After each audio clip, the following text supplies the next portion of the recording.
Good morning बच्चों। आज हम लोग 8वां क्लास का एक्सरसाइज 8.2 हम लोग क्वेश्चन नंबर 1 से लेकर के 5 तक हम लोग कर लिए हैं। पिछले वीडियो में हम लोग लाभ और हानि सीखे थे। आज हम लोग अभी डिस्काउंट या बट्टा से रिलेटेड क्वेश्चन को सॉल्व करेंगे। बट्टा का मतलब होता है छूट।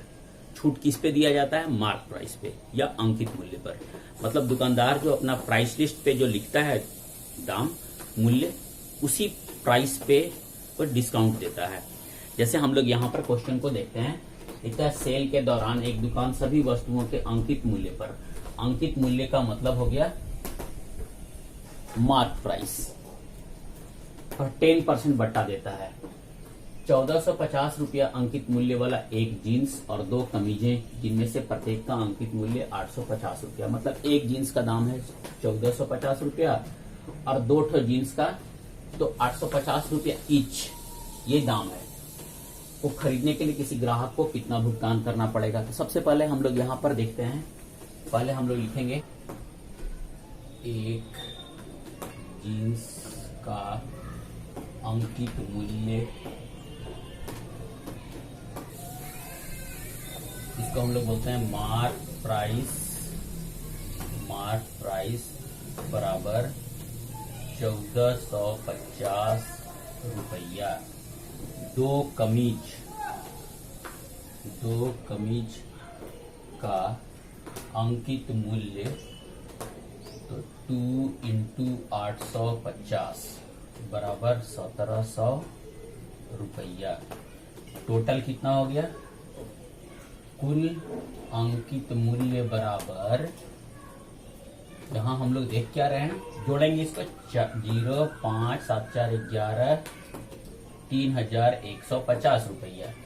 अब कहता है कि उसको कितना बट्टा मिल गया? 10% बट्टा इसी पे मिलेगा।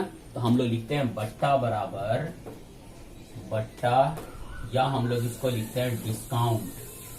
डिस्काउंट बराबर 3150 का 10% बराबर 3150 माइनस, तो इसको हम लोग लिख देते हैं ना, तो गुना 10/100 कर देंगे हम लोग, इसको काट लेंगे, बराबर 315 रुपया। अब हम लोग देखेंगे ये इतना रुपया इसमें से माइनस करेंगे तो ग्राहक को उतना ही भुगतान करना पड़ेगा। ग्राहक द्वारा भुगतेय राशि कितना रुपया पेमेंट किया वो? तो 3150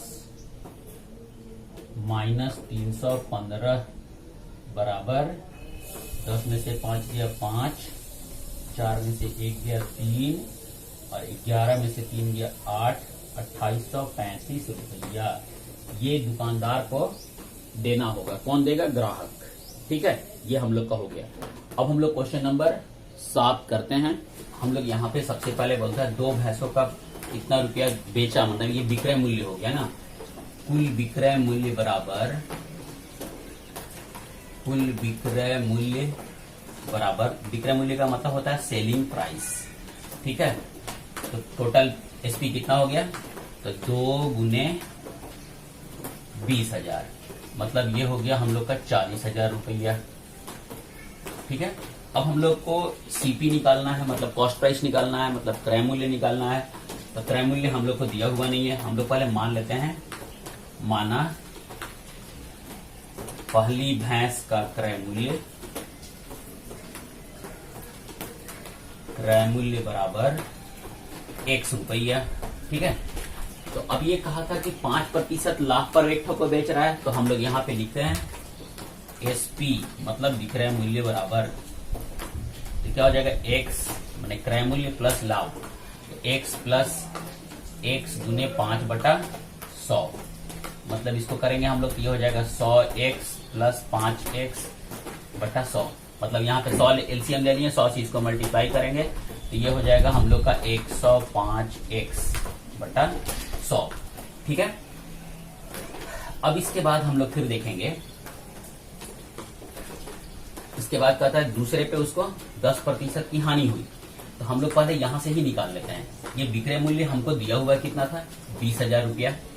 तो हम लोग लिखेंगे 20,000 बराबर 105x बटा 100। तो यदि हम लोग इसको लीनियर इक्वेशन जो हम लोग पढ़े हैं उसके हिसाब से करेंगे तो कितना, ये भागा है तो इधर गुना हो जाएगा। तो हम लोग लिखते हैं 20,000 गुने 100 बराबर 105x। x बराबर कितना हो गया, हम लोग इसको करेंगे 1 2 3 4, 20,000 हो गया ना, पर 1 2 0 बैठ गया बटा 105। तो हम लोग इसको काट देंगे तो 5 दूनी 10, 5 एकम 5, 5 चौके 20, 1 2 3 4 1 5, 1 2 3 4 5 बटा 21 हो गया। इसका क्रय मूल्य बराबर इतना रुपया हो गया। अब दूसरे वाले का निकालते हैं, फिर हम लोग लिखेंगे माना दूसरे भैंस का क्रय मूल्य, दूसरे भैंस का क्रय मूल्य बराबर, हम लोग इसको मान लेते हैं ₹y, हम लोग ये मान लिए हैं। तो अब हम लोग निकालेंगे इसका विक्रय मूल्य। विक्रय मूल्य बराबर, तो ये हो जाएगा हम लोग का y प्लस, ये 10% हानि पे है तो हम लोग लॉस करेंगे ना, क्रय मूल्य माइनस, ठीक है, हानि। तो हानि है मेरा 10 इंटू वाई, वाई का 10% निकालेंगे हम लोग इसको, तो 10y बाई 100, तो ये कट जाएगा। तो कितना हो गया, 10 ले लेंगे एलसीएम, तो 10y माइनस वाई मतलब 9y बाई 10, ठीक है, 9y बाई 10। ये जो है ये किसके बराबर है, ये 20,000 रुपया के बराबर है, ठीक है। हम लोग यहां पे लिखेंगे, फिर देखिए लिखेंगे 9y बाई 10 बराबर 20,000 रुपया। तो y इसको ये चला जाएगा इधर, ये डिवाइड है, इधर जाकर मल्टीप्लाई हो जाएगा। 9y बराबर 20,000 गुने 10, तो y बराबर कितना हो गया, 20,000 गुने 10 बाई 9, ठीक है। अब ये हम लोग यहां पर देखें कि ये हो गया हमारा 20,000 पर 10 बाई 9, ठीक है। और ये एक मेरा क्रय मूल्य, ये दूसरा क्रय मूल्य ये, तो हम लोग कुल क्रय मूल्य निकालेंगे। हम लोग लिखेंगे कुल क्रय मूल्य बराबर, क्रय मूल्य मतलब होता है कॉस्ट प्राइस, तो कुल कॉस्ट प्राइस बराबर total cost price is equal to 3 2 5 ना, 1 2 3 4 5 बटा 9 बटा 21 प्लस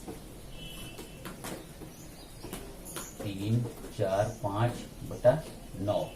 हम लोग इसको ले लेंगे 21 और 9 का एलसीएम हो जाएगा 63, तो 3 से इसको मल्टीप्लाई कर देंगे, 3 चौके 12, 1 2 3 4 5, 2 3 4 1 5 प्लस 7 दूनी 14, 3 और 2 5,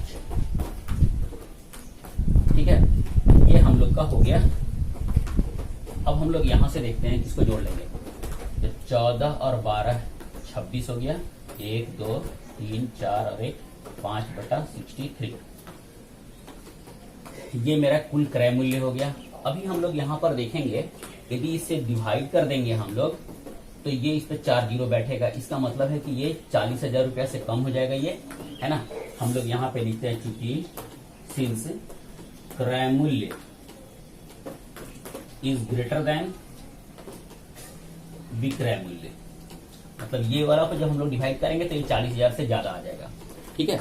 तो जब 40,000 से बेसी आ जाएगा, इसका मतलब क्या हो गया कि क्रय मूल्य बड़ा है, वैसी स्थिति में क्या होता है, लॉस होता है, हानि होता है। तो हम लोग लिखेंगे हानि बराबर, ठीक है, हानि बराबर क्रय मूल्य माइनस, तो क्रय मूल्य मेरा ये है 26, 1 2 3 4 और 1 5, 3 और 2 5 बाई 63 माइनस 40,000, ये हम लोग का था टोटल विक्रय मूल्य।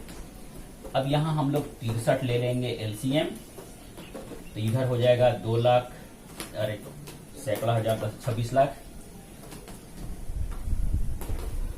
माइनस, इसको मल्टीप्लाई कर देंगे हम लोग, तो ये 252 यहां तक हो गया। इस पे 1 2 3 4 जीरो, 1 2 3 और 1 4, इसको हम लोग यदि घटा देते हैं तो 260 माइनस 252 कर देंगे, तो 8, उस पे 1 2 3 और 1 4/63, ये मेरा इतना हो गया हानि। ठीक है, तो इस पूरे सौदे में क्या होगा, लॉस होगा। कितना परसेंट पूछा है, कुल लाभ अथवा हानि ज्ञात कीजिए। तो हम लोग का ये आंसर भी हो जाएगा। हम लोग इसको एक स्टेप और कर देते हैं कि इसका प्रतिशत भी निकाल देते हैं। तो हम लोग को पता है ये इतना रुपया लॉस हो गया। ठीक है, अब हम लोग लिखेंगे प्रतिशत हानि बराबर, ठीक है, हानि गुने 100। ये फॉर्मूला होता है हानि गुने 100 बटा क्रय मूल्य। तो हम लोग यहां पर देखेंगे हानि मेरा कितना है, 80,000/63 इंटू 100 बाई क्रय मूल्य। तो टोटल क्रय मूल्य मेरा कितना था, देखिए ये है 1,26,260 पर 4 जीरो, 1 2 3 और 1 4 बाई 63। तो ये 63 और ये 63 कट जाएगा, बाकी इतना बच गया हम लोग का 2 जीरो 2 जीरो 4 जीरो तो 3 जीरो 1 जीरो, ये बच जाएगा। ठीक है, ये हो गया हम लोग का 80/26। ठीक है, 80/26 आ गया, इसको हम लोग काट लेंगे। ये जो 4 जीरो 40/13 मतलब 3.1/13, 3 इंटीजर 1/13%। ये हो गया लॉस। पहले हम लोग इसको एक बार फिर से हम क्लियर कर लेते हैं। सबसे पहले हम लोग निकालें उसका कुल विक्रय मूल्य कितना है, तो 20,000 गुने 2 कर लेंगे हम लोग, 40,000 रुपया आ गया था। ठीक है, ये 40,000 रुपया मेरा था टोटल विक्रय मूल्य। फिर हम लोग क्रय मूल्य के लिए पहले वाले भैंस का x मान लिए थे, दूसरे वाले भैंस का y माने थे। तो x पर पहले हमको 5% लाभ हुआ, तो हम लोग आया था मेरा 105x/100। दूसरे पे आया था मेरा 10% हानि, मतलब y माने थे, तो वो हम लोग जब निकालेंगे तो 9y/10 आ गया, ये उसका क्रय मूल्य था। लेकिन वो दिया विक्रय मूल्य था। अब वो क्या कहता है कि विक्रय मूल्य दोनों का बराबर था, तो 20,000 रुपया था। तो 105x/100 बराबर 20,000। यहां से हम लोग x का वैल्यू निकाले थे, तो ये मेरा आया था 4,00,000/21 और एक आया था 2,00,000/9। ठीक है, इसको जब हम लोग टोटल जोड़े थे तो इतना आ गया मेरा क्रय मूल्य, इतना रुपया। ठीक है, इतना रुपया मेरा क्रय मूल्य हो गया था। और उसके बाद हम लोग का टोटल विक्रय मूल्य कितना था, 40,000 रुपया। तो ये वाला जो है ये अमाउंट 40,000 से बड़ा है, इसका मतलब कि हानि हुआ। क्रय मूल्य ग्रेटर देन विक्रय मूल्य तो लॉस होता है। तो हानि बराबर इतना माइनस इतना कर दिए हम लोग, तो टोटल रुपया आ गया हम लोग का ये वाला हानि।